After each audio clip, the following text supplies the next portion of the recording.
Hello everyone, a very good morning to all of you. I am Punit and welcome to our YouTube channel Destiny Commerce Academy. So today topic is introduction of e-commerce. हमने एक lecture already YouTube पे provide कर रखा है. आप लोगों ने अगर नहीं देखा तो आप पहले वो प्रीवियस लेक्चर देख सकते हो ताकि आपको ई-कॉमर्स के जो सारे टॉपिक है वो टॉपिक्स आपके कवर अप हो जाए. और हमने एमसीक्यू सीरीज भी स्टार्ट कर रखी है. अगर आप चैनल पे नए हो तो एमसीक्यू सीरीज ज़रूर देखिए क्योंकि वहाँ से आपके पेपर के अंदर किस टाइप के क्वेश्चन आएंगे और किस टाइप से आप उनको अटेम्प्ट कर सकते हो वो सब मैंने वहाँ पे बता रखा है. ओके, तो अगर चैनल पे नए हो तो चैनल को सब्सक्राइब कर दीजिए. एंड हम करते हैं आज का topic start, introduction of e commerce.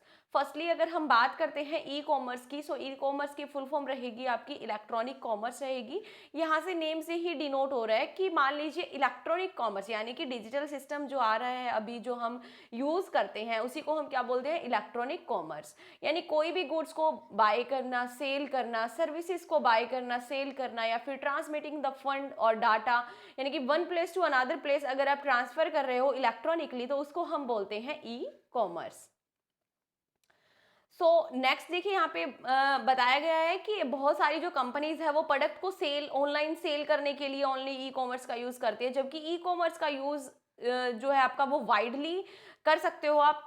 यानी कि आप बोल सकते हो कि वाइडर स्कोप है. सिर्फ आप ऑनलाइन सिर्फ सेलिंग या बाइंग के लिए ही नहीं, बाकी हर एक चीज़ के लिए आप इलेक्ट्रॉनिकली या फिर डिजिटल सिस्टम को अडॉप्ट कर सकते हो. बहुत सारी कंपनी जो है आज के टाइम में सारा सारा आप मान के चलिए कि जो काम हो रहा है वो इलेक्ट्रॉनिकली करना ज़्यादा प्रेफर करती है रेदर देन द फिजिकली करने से, क्योंकि फिजिकल करने से उनकी कॉस्ट ज़्यादा आती है. अब कॉस्ट ज़्यादा आएगी तो फिर बिजनेस कैसे चलेगा, प्रॉफिट में कैसे चलेगा. तो इसके लिए बिजनेस जो है या फिर आप अगर मान के चलिए आज जो भी हम काम कर रहे हैं वो ऑनलाइन ज़्यादा हम प्रेफर करते हैं. लाइक मान लीजिए आप कोचिंग ले रहे हैं तो आप ऑनलाइन लेना प्रेफर करते हैं. क्यों करते हैं? क्योंकि एक तो कॉस्ट कम आती है, आपकी ट्रांसपोर्टेशन कॉस्ट बचती है, आपका टाइमिंग बचता है. ओके, तो इन सब चीज़ों के लिए हम आज के टाइम में ई कॉमर्स का यूज़ करते हैं. देन हम पढ़ेंगे टाइप ऑफ ई कॉमर्स. देखिए टाइप ऑफ ई कॉमर्स या फिर हम मॉडल्स बोलते हैं. पेपर पॉइंट ऑफ व्यू से इंपॉर्टेंट टॉपिक रहेगा आपका, यहाँ से क्वेश्चन आने के चांसेस रहते हैं. सो मॉडल्स आपको सारे मॉडल्स करके जाने हैं. और जो मैं एमसीक्यू सीरीज करवा रही हूँ उसके अंदर भी मैंने बहुत सारे क्वेश्चंस इसके पुटअप किए हैं, मॉडल्स के क्वेश्चन पुटअप किए हैं, तो वो आप रूटीन में देख लीजिए. अभी तक एक ही सीरीज जो है वो मैंने करवाई है आपकी ई कॉमर्स की और नेक्स्ट आप कंटिन्यू कर सकते हैं.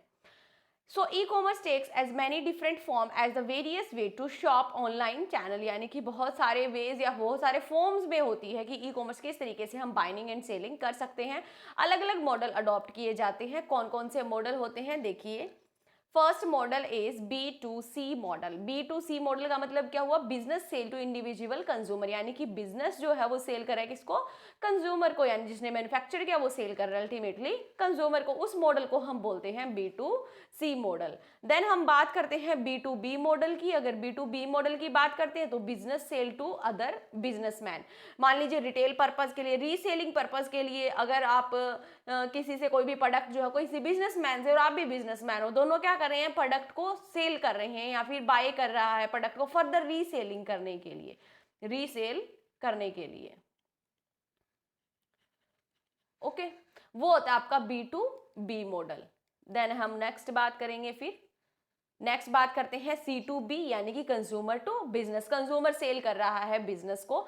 ओके, देन आता है C2C, consumer sell to other consumer. Consumer ही एक दूसरे कंज्यूमर को सेल कर रहा है दूसरे कंज्यूमर की नीड को फुलफिल करने के लिए. वो आ जाता है आपका C2C मॉडल के अंदर आ जाता है. तो आपको ये बेसिकली आपको मॉडल्स पता होने चाहिए और इनकी फुल फॉर्म पता होने चाहिए और किस तरीके से ये मॉडल काम करते हैं वो सब चीजें आपको पता होनी चाहिए. सो आप इजीली क्वेश्चन को अटेम्प्ट कर सकते हो पेपर के अंदर.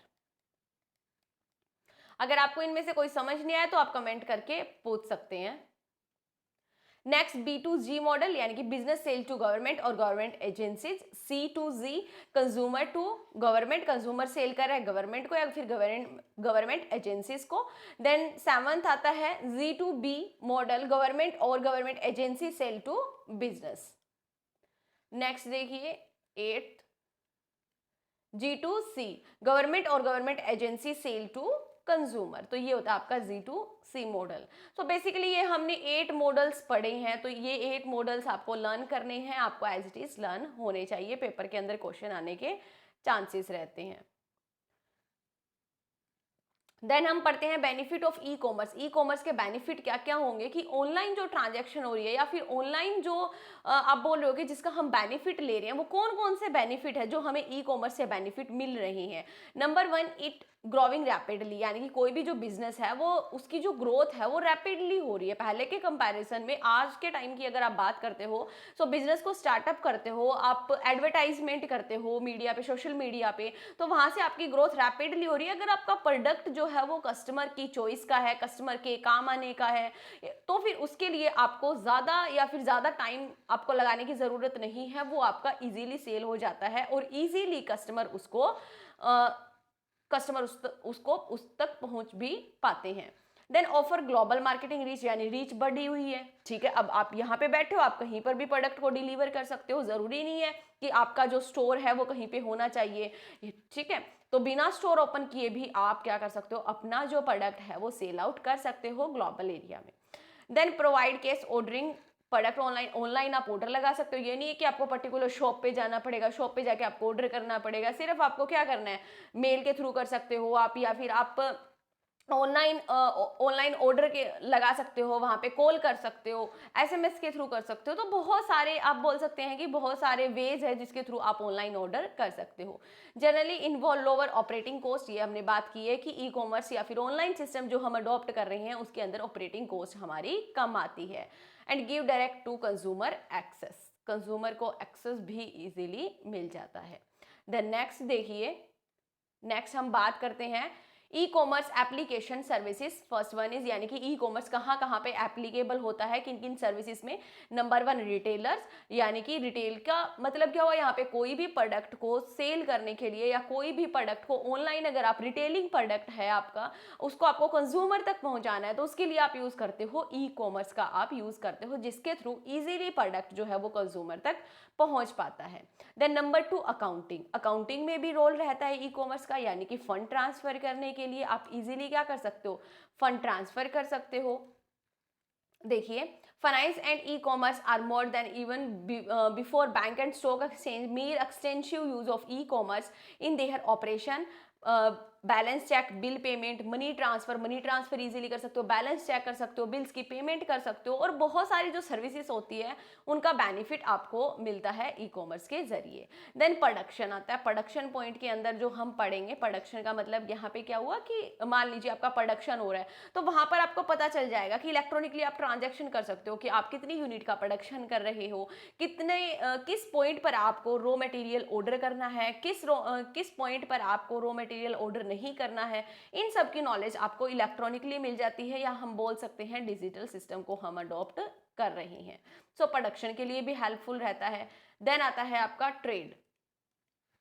ट्रेड की अगर बात करेंगे, applying e commerce to trade eventually it to a higher level, allowing individual to participate without regarding for geographical border, यानी कि हमें कोई भी जियोग्राफिकल रिस्ट्रिक्शन नहीं होती कि हम वहां पे कैसे जाएं, हमारी कॉस्ट ज्यादा आएगी।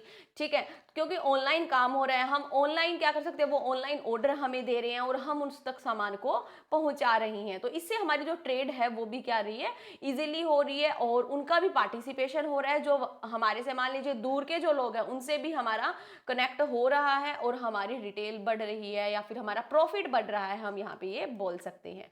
Then advertisement. एडवर्टाइजमेंट में किस तरीके से हेल्पफुल है ई कॉमर्स, देखिए advertisement, development and commercialisation strategy like pricing, product characterization and customer relationship can boost by utilizing e-commerce। Advertisement के अंदर हम पढ़ते हैं, लाइक मान लीजिए कि एडवर्टाइजमेंट हो रही है, तो उसके जरिए हम प्राइस बता देते हैं, उसके जरिए हम प्रोडक्ट की कैरेक्टरिस्टिक के बारे में बता देते हैं, कस्टमर के साथ हम रिलेशनशिप एस्टैब्लिश करके रखते हैं ताकि कस्टमर जो है वो हमारे प्रोडक्ट के साथ जुड़े, हमारा प्रोडक्ट लेना प्रेफर करे। तो वो किसके थ्रू होगा, वो आपका एडवर्टाइजमेंट के थ्रू होगा। जितनी अच्छी आप एडवर्टाइजमेंट दिखाओगे उतना ही कस्टमर ज्यादा इंप्रेस होगा, उतना ही कस्टमर आपके प्रोडक्ट की तरफ अट्रैक्ट होगा, तो आपके प्रोडक्ट के सेल होने के चांसेस ज्यादा हो जाते हैं। देन आता है seventh point, 6 point digital shopping. Digital shopping का तो सभी को पता ही होगा, बताने की कोई ज़रूरत नहीं है, सभी बच्चे डिजिटल शॉपिंग करते होंगे, है ना। तो डिजिटल शॉपिंग या फिर ऑनलाइन शॉपिंग क्या होता है, वो ईजी होता है। हम हमारे पास चॉइसेस बहुत ज़्यादा होती है, जो हमें रिलेवेंट लगता है या जो हमें अच्छा लगता है हम वही प्रोडक्ट परचेज कर सकते हैं। ओके, जैसे कि मान लीजिए लाइक फ्लिपकार्ट से या फिर अमेजोन से। Web and mobile application, web and mobile application की जो हम बात करेंगे, देखिए वेब एंड मोबाइल एप्लीकेशन, तो मोबाइल के अंदर भी एप्लीकेशन होती है जिसको हम बोलते हैं एम कॉमर्स। ये आपको ध्यान रखना है, पेपर के अंदर पूछी जा सकती है, इंपॉर्टेंट टर्म है आपकी एम कॉमर्स। तो आपको पता होना चाहिए कि इसका मतलब होता है मोबाइल कॉमर्स। मोबाइल कॉमर्स का मतलब क्या हुआ कि मान लीजिए आपको कोई ऑर्डर लगाना है या फिर आपको कोई सामान ऑनलाइन मंगवाना है, तो आप क्या कर सकते हो, मोबाइल एप्लीकेशन से भी कर सकते हो या फोन से भी आप ऑर्डर लगा सकते हो और आप पेमेंट भी कर सकते हो। और आज के टाइम में बहुत सारी सिक्योरिटीज भी चली हुई है जिससे कि कोई भी फ्रॉड होने के चांसेस कम रहते हैं। This program also provide payment security by utilization of e-payment mechanism, यानी कि बहुत सारे सिक्योरिटीज प्रोग्राम भी चलाई गई हैं। नेक्स्ट देखिए, फिर 8th पॉइंट आता है डिजिटल रिजर्वेशन। डिजिटल रिजर्वेशन का मतलब क्या हुआ, लाइक मान लीजिए आपने फ्लाइट की टिकट बुक करवानी है, ट्रेन की टिकट बुक करवानी है, okay, book hotel room, get tourism package, transportation services, ये सारी जो सर्विसेज है वो आपको डिजिटल सिस्टम से मिल रही है या फिर ऑनलाइन आप बुकिंग कर सकते हो, आपको कहीं पर भी जाने की रिक्वायरमेंट नहीं होती है।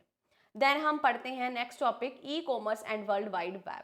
ई कॉमर्स के अंदर एंड वर्ल्ड वाइड वेब का जो हम कंसेप्ट पढ़ रहे हैं उसके अंदर हम पढ़ेंगे कि ई कॉमर्स जो है वो बिजनेस को एक नया रूप दे रहा है। अल्टीमेटली पहले क्या होता था, फिजिकली ज़्यादा वर्क होता था, बट आज के टाइम में हमारा जो ऑनलाइन वर्क है वो ज़्यादा हो गया है और ऑनलाइन ही हम कस्टमर के साथ जुड़ना पसंद करते हैं, उसको प्रोडक्ट की प्रेफरेंस देते हैं, जिससे कि कॉस्ट की कटिंग हुई है। ओके, यानी कि कॉस्ट ज़्यादा बियर अप नहीं करनी पड़ती और कस्टमर को हम क्वालिटी प्रोडक्ट्स या सर्विसेज प्रोवाइड करते हैं। The requirement for e-commerce come from the need inside the business of goods and effective use of computing, which means to make use computer technology, और जिसके थ्रू हम computer की technology को use कर पाए हैं, अच्छे तरीके से यूज कर पाए हैं और जो भी हमारे पास डाटा होता है या जो भी हमारे पास अच्छी क्वालिटी का जो प्रोडक्ट होता है वो हम प्रोवाइड करवा पाते हैं कस्टमर को at the minimum cost per. Okay, तो ये हमने आज का टॉपिक पढ़ा है, ई कॉमर्स के बारे में पढ़ा है हमने, मॉडल्स के बारे में पढ़ा है हमने। सो एक और छोटा सा पैराग्राफ और देख लीजिए, यहाँ पे लिखा हुआ है मैंने, electronic commerce application are quick varies, यानी कि डिफर करता है, and most common form is also use denote the exchange of business information, यानी कि हम एक्सचेंज कर सकते हैं इंफॉर्मेशन को one businessman to another businessman, जो कि हमने कल के लेक्चर में किया था। ईडीआई फुल फॉर्म याद होगी आपको, इलेक्ट्रॉनिक डाटा इंटरचेंज। ओके, जो हमने कल इसके एमसीक्यू भी किए हैं और हमने इसका लेक्चर भी किया है डिटेल से कि ईडीआई क्या होता है, किस तरीके से काम करता है, क्या क्या बेनिफिट रहते हैं, एंड ईमेल के थ्रू कर सकते हैं। ईएफटी, इलेक्ट्रॉनिक फंड ट्रांसफर, ये फुल फॉर्म आपको लर्न करनी है, एक पेज पे अलग से बना लेना ताकि एक फुल फॉर्म आप लर्न कर सको और आपके एमसीक्यू में भी ये बहुत हेल्प करेगी। ओके, तो आपको आज का लेक्चर कैसा लगा कमेंट करके ज़रूर बताएं, and do like share and subscribe our YouTube channel. Thank you everyone.